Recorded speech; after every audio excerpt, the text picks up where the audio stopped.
Salam sejahtera dan selamat pagi Bapak Ibu, Saudara-saudara kekasih Tuhan.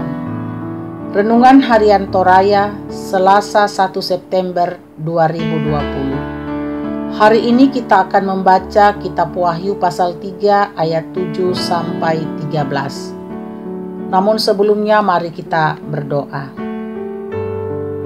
Pagi ini Tuhan mengawali seluruh aktivitas kami. Kami akan mendengar dan merenungkan firman-Mu. Roh Kudus bimbinglah kami untuk mendengarkan dengan baik. Di dalam Kristus Yesus kami berdoa. Amin.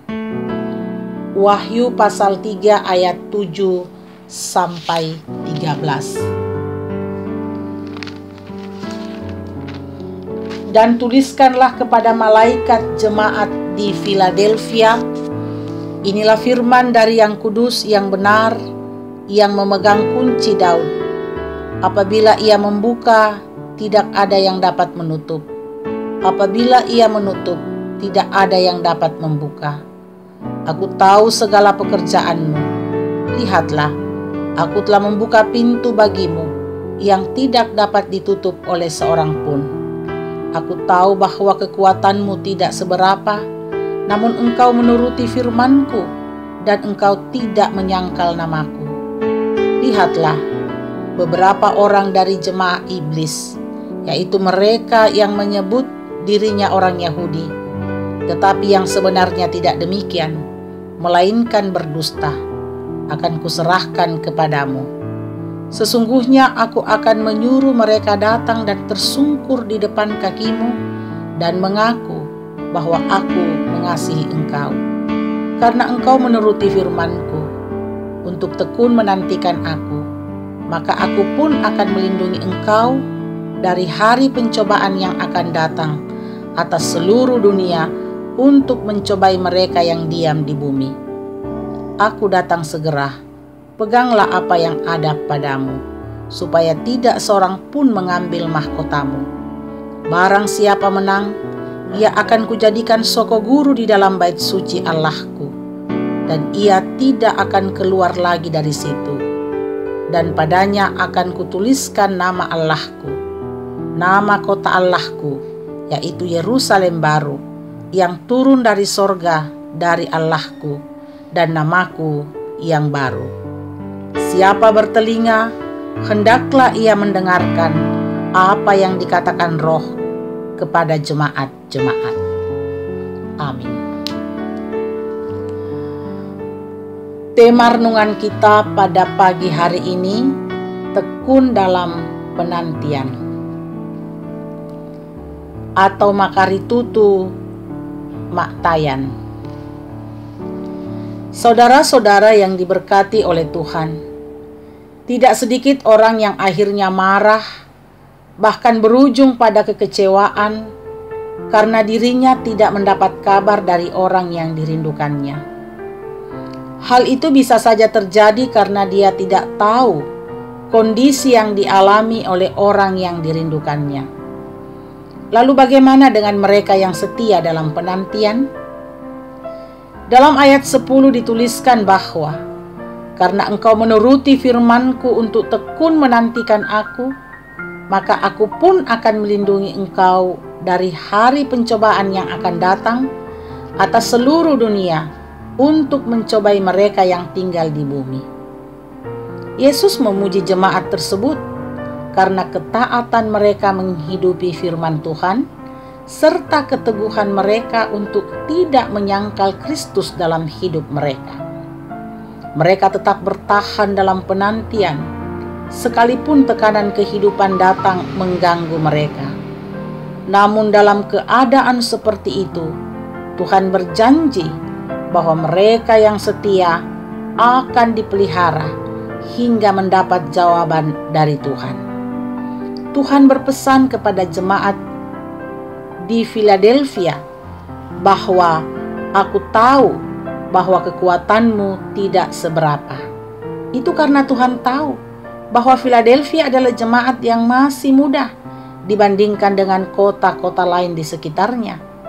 Dari situ kita bisa belajar bahwa Tuhan memberi penguatan kepada jemaat yang belum mampu menghadapi tekanan. Saudara-saudara kekasih Tuhan, lalu bagaimana dengan hidup kita? Seberapa besar kemampuan kita bertahan dalam masa-masa penantian? Ungkapan kekuatanmu tidak seberapa menunjukkan bahwa Tuhan tahu batas kemampuan kita. Tuhan menegaskan bahwa Dia memiliki kuasa untuk membuka dan menutup pintu. Dia jugalah yang akan menjadi pembela serta menolong kita menghadapi tekanan jika kita tetap setia hidup dalam menanti kedatangannya. Tuhan menolong kita. Amin. Mari kita berdoa. Terpujilah Engkau ya Allah dari kekal hingga kekal. Kami bersyukur kepadamu di pagi yang indah ini. Engkau mengaruniakan waktu bagi kami untuk mendengarkan dan merenungkan firman-Mu. Meteraikanlah firman-Mu di dalam hati kami ya Tuhan, agar kami terus setia dalam penantian, terus setia menjadi pelaku-pelaku firman-Mu.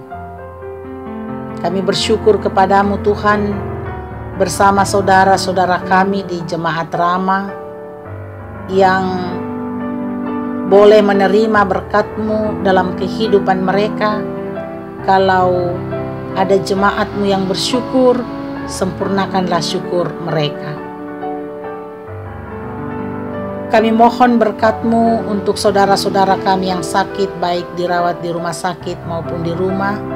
Ibu Suwito, Bapak TR Andi Lolo, Misel Osi Panggalo, Ibu Dulamin, Bapak Paranoan, Bapak Yohanes Sipi, Ibu Marta Likubaso, Ibu Baharudin Dendang, Osi Rupangi, Ibu CH Dengen, Bapak Yobel, Bapak Yusuf Rante, Bapak Filipus Pakiding, Ibu Damaris Siri, dan beberapa yang kami tidak sebutkan satu persatu.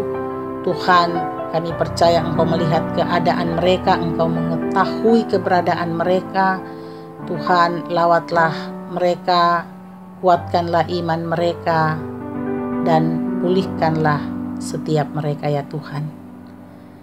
Bapa di dalam sorga, seluruh aktivitas kehidupan jemaat-Mu di Jemaat Rama hari ini, kami mohon Tuhan memberkati dalam usaha dan pekerjaan mereka, dalam rumah tangga mereka masing-masing, dalam seluruh rencana kehidupan mereka. Kawallah mereka Tuhan dan lindungi mereka. Karuniakanlah berkat dan damai sejahtera-Mu di tengah-tengah kehidupan jemaat-Mu. Berkatilah bangsa negara kami Tuhan, berkati pemerintah kami, aparat keamanan negara kami, dalam memimpin bangsa kami, terlebih dalam masa pandemi saat ini, dalam memutus mata rantai penyebaran COVID. Tuhan berkati kami semua, masyarakat Indonesia dalam mendukung pemerintah kami. Berkati dokter, perawat, semua medis, dan para relawan yang sungguh memberi diri untuk kemanusiaan. Tuhan, Engkau berkati. Bapa di dalam sorga, seluruh kehidupan kami hari ini dan seterusnya kami serahkan ke dalam tangan-Mu. Tuhan, kiranya memberkati kami, melindungi dan menjaga kami ya Roh Kudus. Ampuni dosa kami, dengarkan kami yang berdoa di dalam Yesus Kristus Tuhan kami. Amin.